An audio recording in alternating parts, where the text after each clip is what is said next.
నంద్యాల జిల్లా డోన్ నియోజకవర్గంలో నిర్వహించిన మీ భూమి మీ హక్కు కార్యక్రమంలో సీఎం చంద్రబాబు సంచలన వ్యాఖ్యలు చేశారు. గత వైసీపీ ప్రభుత్వంలో అన్ని కల్తీలు కుంభకోణాలే అని అన్నారు. ప్రజల ప్రాణాల కంటే డబ్బు సంపాదనే వైసీపీ నేతలకు ఎక్కువైందని విమర్శించారు. చివరికి తిరుమల లడ్డూను సైతం కల్తీ చేశారన్నారు సీఎం చంద్రబాబు. సొంత బాబాయిను హత్య చేసి ఆ నేరాన్ని తనపై నెట్టేందుకు ప్రయత్నించారని ఎద్దేవా చేశారు. ఎన్నికల ముందు ఇచ్చిన మాట ప్రకారం ల్యాండ్ టైటిలింగ్ యాక్ట్ను రద్దు చేసి రైతులకు వారి భూములపై సర్వ హక్కులు కల్పించామన్నారు సీఎం చంద్రబాబు. రాయలసీమను రత్నాల సీమగా మారుస్తానని మరోసారి స్పష్టం చేశారు.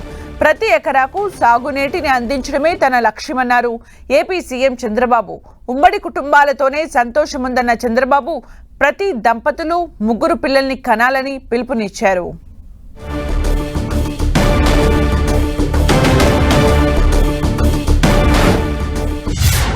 ప్రజాహితం కోసం పనిచేయాలి. ఈరోజు కొంతమంది మీరు చూశారు, నేను చెప్పాను, ఒక్క వివాదం కాదు, అన్ని వివాదాలే, అన్ని కుంభకోణాలే. మద్య విషయం మీరు చూశారు, మామూలు విషయం కాదు. 30,000 మంది కల్తీ మద్యం దాగి చనిపోయే పరిస్థితికి వచ్చారు. అందులో డబ్బులు సంపాదించుకునే పరిస్థితికి వచ్చారు.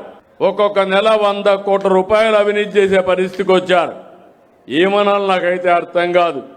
అంటే పేదవాడి ఆరోగ్యం కంటే వీళ్ళకు డబ్బులే ముఖ్యం. మీ జీవితాలతో ఆడుకున్నారు, మీ ఆరోగ్యంతో ఆడుకున్నారు, ఇష్టానుసారంగా చేసే పరిస్థితికి వచ్చారు. అదే సమయంలో తిరుపతి లడ్డు కల్తీ చేశారు. నాకు రిపోర్ట్ వస్తే ఆ విషయమే చెప్పాను. మీరందరూ గుర్తుపెట్టుకోవాలి, నేను ముఖ్యమంత్రి అయిన మొదటి రోజున నేను నా సెక్రటరీని పెట్టుకొని 2వ సంతకం తిరుమల తిరుపతి దేవస్థానానికి ఈవోని వేశాను. ఎందుకు వేశానంటే ఎక్కడ చూసినా ఆరోపణలు, పవిత్రత దెబ్బతినింది, కలుషితమైన ప్రసాదాలు తయారు చేశారు. అవి చూసిన తర్వాత నేను వెంకటేశ్వర స్వామి భక్తుడిని, మీరు గుర్తుపెట్టుకోవాలి. ఒక మాట చెప్పాను, మీ ఆస్తులు మీ భూముల్ని కాపాడుతానని.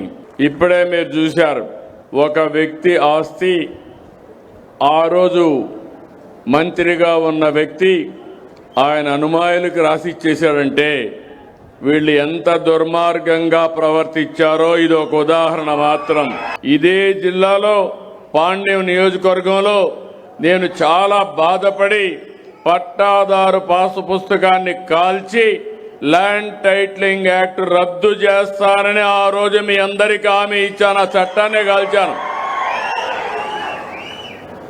గవర్నమెంట్ వస్తానే నేను మొట్టమొదటిసారిగా ఆ ల్యాండ్ టైటిలింగ్ యాక్ట్ని రద్దు చేశాను. పెన్షన్ కోసం కుటుంబం విడిపోతా ఉంది, ఇండ్ల కోసం కుటుంబాలు విడిపోతున్నాయి, రేషన్ కోసం కుటుంబాలు విడదీసేస్తున్నారు. నేను అందుకే ఆలోచించి పెద్ద కుటుంబానికి ఎక్కువ ప్రభుత్వ సహాయం చేయాలని ఒక నిర్ణయానికి వచ్చాను. తొందరలోనే వస్తాం. అప్పుడు మీరందరూ కలిసి ఉంటారు. కలిసి ఉంటే కలదు సుఖం, విడిపోతే అన్ని సమస్యలే. ఇప్పుడు పిల్లలుంటే స్కూలు తీసుకుపోవాలంటే మనుషులు లేరు. ఇప్పుడు అందుకే చాలా మంది పెళ్లిళ్ళు చేసుకున్నాక పిల్లలే వద్దు, మేము ఉండేది ఇద్దరం, వీడిని ఎవరు చూసుకుంటారనే పరిస్థితికి వచ్చారు. అందుకే కొత్తగా ఒక రూల్ తీసుకొస్తున్నాను, అందరికీ పిలిపిస్తున్నాను. భార్య భర్త సమాన బాధ్యత పిల్లల పెంపకంలో తీసుకోవాలని కొత్తగా అందరికీ చెప్తున్నాను. ఇప్పుడు మగవాళ్ళకు కూడా లీవ్ ఇస్తున్నా. 2 పిల్లలు 3 పిల్లలుంటే ప్రభుత్వ ఉద్యోగాలు చేస్తే ఒక 2 నెలలు వాళ్ళకు కూడా లీవ్ ఇస్తా. భార్యతో సమానంగా పిల్లల్ని పెంచే బాధ్యత తీసుకోవాలి.